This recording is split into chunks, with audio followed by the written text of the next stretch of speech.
I'm here with epidemiologist Bonny Specker, who is going to give us an Epidemiology 101, Epi 101 mini lesson today about herd immunity. Bonny, what can you tell us about herd immunity? Yes, thanks, Chelsea.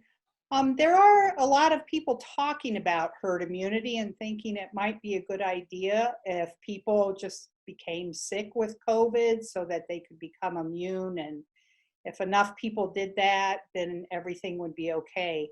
I want to go through just a couple things. Here we have a population. Each one of these big squares represents a population. And the green dots are people who are not immune to the disease. And we have this infected person that comes into that population and they spread the disease. Other people become sick. This person develops some immunity. And over time, we have a large percent of the population becoming sick and eventually a large percent of them with immunity. So now you take this population and you insert someone who's infected, and it's really much more difficult for that person to transmit the disease because there's all these immune people sort of in the way between them and the ones that are not immune. Now, when people talk about herd immunity, what we really want to emphasize is that for the most part, we want that to occur through vaccination, not through having the disease. If a high percent of the population is immune, that will protect the most vulnerable populations. There are people out there that can't get vaccinated. So that's the purpose or the rationale for herd immunity and the goal of vaccination programs. Herd immunity for COVID right now is estimated to be at about 60 to 85%. So that's how much of the population would have to be immune to COVID to give the population herd immunity so that the disease could no longer transmit. There are a couple important considerations. First, reaching herd immunity with a vaccine really is the best way. And currently, there is no vaccine for COVID. And the infection is the only way to achieve immunity.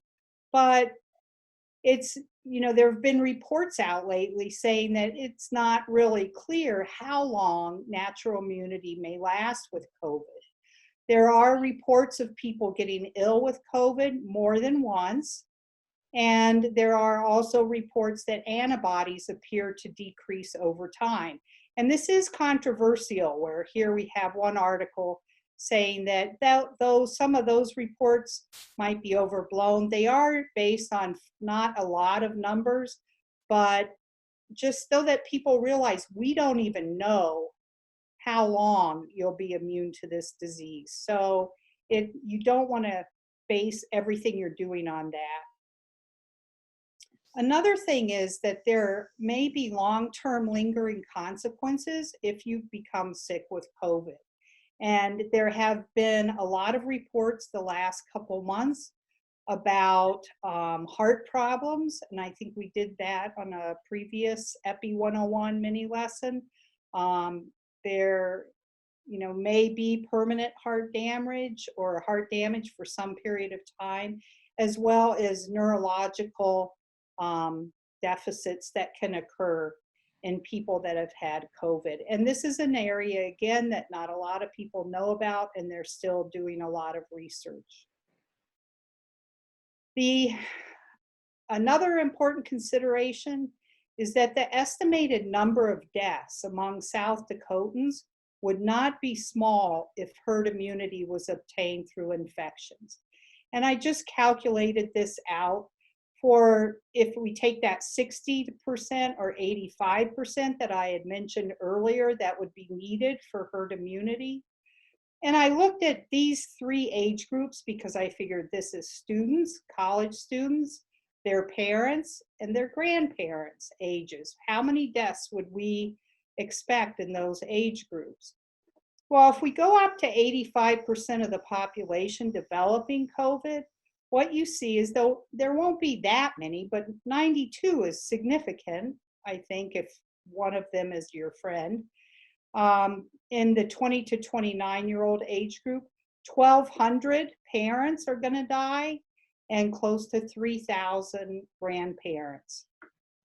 If you look at all ages combined, you would have about 14,000 deaths in South Dakota if 85% of the population developed COVID, which is one of the estimates of what percent would be required to have that herd immunity. So if you're going for herd immunity through getting infected, you're going to have a large number of deaths. So it would be best to just wait for the vaccine. Oh, and one thing I also want to mention about this case fatality rate here, this is the percent of individuals who die that are sick with COVID. And these numbers are actually based on what we have observed in South Dakota. So these are not data from outside of South Dakota. You know, we have seen deaths in that 20 to 29-year-old group, albeit they've been small. And as of August 23rd, South Dakota has had 161 deaths, but only a very small portion of the population has actually tested positive. This is that 20 to 29-year age group.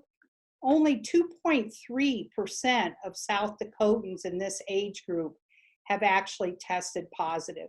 So we would have to go from that 2% all the way up to 85% in order to get herd immunity.